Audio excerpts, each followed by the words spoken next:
Welcome back to Pictures of Jesus in the Old Testament. Today we come to Judges 19, verse 1 through 3. And the Word of God reads, And it came to pass in those days, when there was no king in Israel, that a certain Levite, staying in the remote mountains of Ephraim, he took for himself a concubine from Bethlehem in Judah. But his concubine played the harlot against him, and went away from him to her father's house at Bethlehem in Judah, and was there 4 whole months. Then her husband arose and went after her to speak kindly to her and bring her back, having his servant and a couple donkeys with him. So she brought him into her father's house, and when the father of the young woman saw him, he was glad to meet him.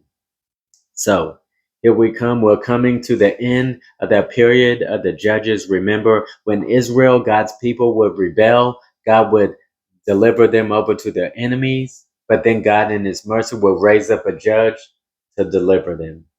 Now we're coming towards the end of that period, and there's this story. So here's this Levite man. He takes this concubine. So what is a concubine?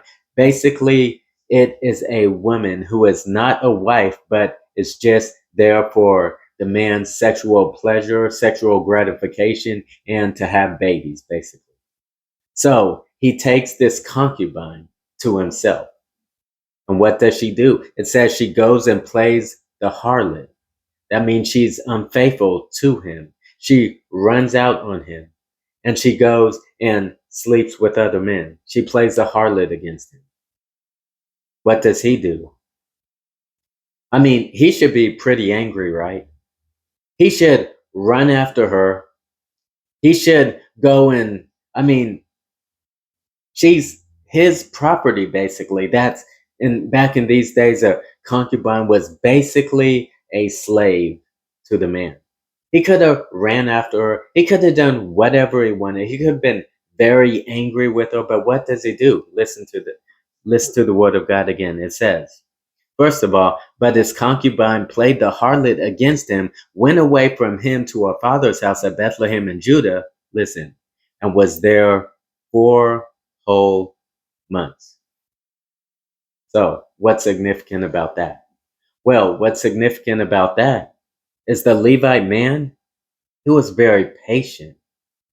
He was giving her time to come back. Now, look, it says, then her husband arose and went after her to beat her over the head, to grab her around the neck, to shake her, to punish her, to yell at her, to scream at her. It's not what it says. It says, then her husband arose and went after her to speak kindly to her and bring her back. So what do we learn from this passage? Well, first of all, we learn that a godly person seeks to kindly restore those who are living in sin. Kindly restore them. So often, especially as Christians, we hate sin. We're very zealous for God. And because of that, when one of our brothers or sisters or someone's in sin, or maybe they aren't a Christian and they're in sin, we go after them. We're not kind to them. We don't speak kindly to them to restore them to repentance or to bring them to Christ. We don't speak kindly to them. We're very harsh with them. We shouldn't do that. A godly man seeks to kindly restore those who are in sin. And remember, he waited 4 months. That means he was very patient with her. Are you patient with those who fall into sin? Those who sin against you? Because she sinned against him. She was his property. She went out. She was unfaithful, but he was patient and he went after her and he spoke kindly to her. This is how we restore. Yes, church discipline is a real thing, Matthew 18. Yes, putting one out of the church is a real thing, 1 Corinthians 5. Yes, all that is true, but we must do these things with a heart that seeks the restoration a kind heart that seeks a restoration.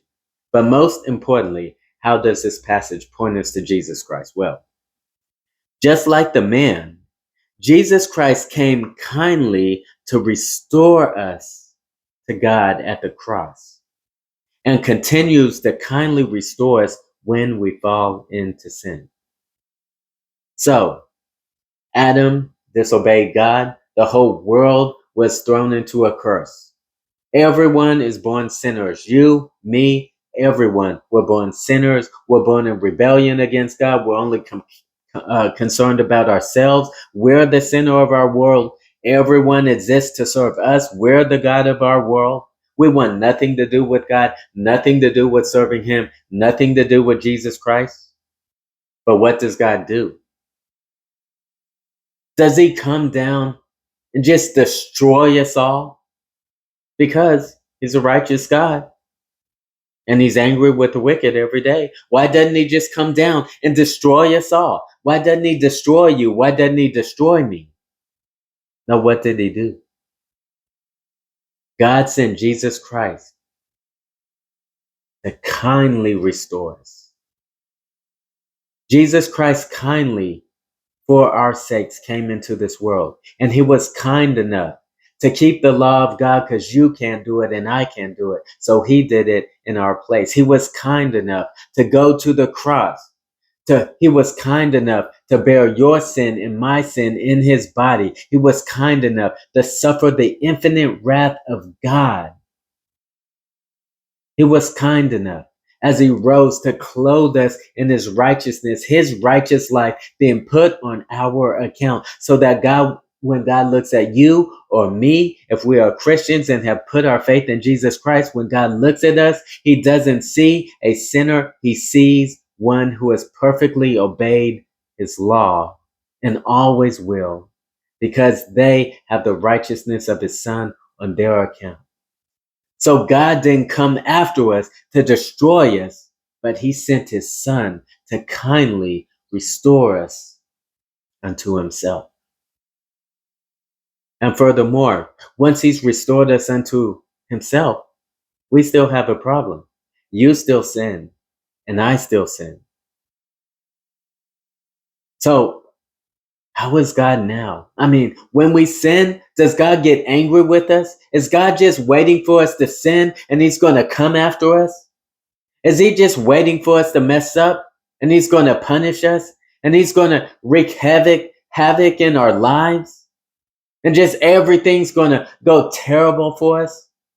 He's going to strike us with boils or some disease. He's just sitting there waiting for us to make a mistake. Is that how God is? No. How is He? Well, just like this Levite man, this godly man, when we stray from Him, and we are unfaithful to Him, and we give the love that should go to Him that He deserves, and we are His possession, and we go and we give our loves to other things, as Jeremiah said, God says, you have rejected me, the fountain of living waters, and went out and made your own cups that hold no water. And that's what we do. So what does God do? Does He come after us to destroy us? No. He comes after us kindly to restore us unto Himself. You know, perhaps you're struggling because you're like, I keep falling into the same exact sin.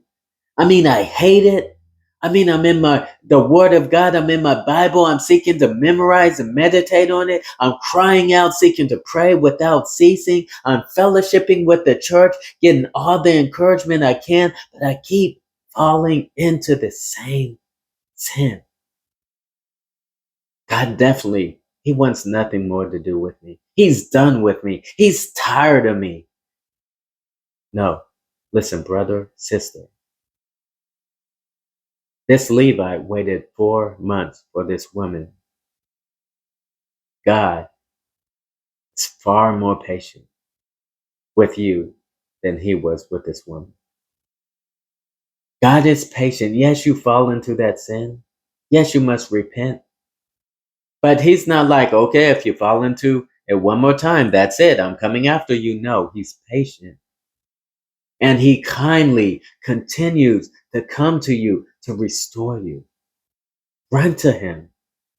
He's a kind father and he will restore you. You're not going to find a angry father.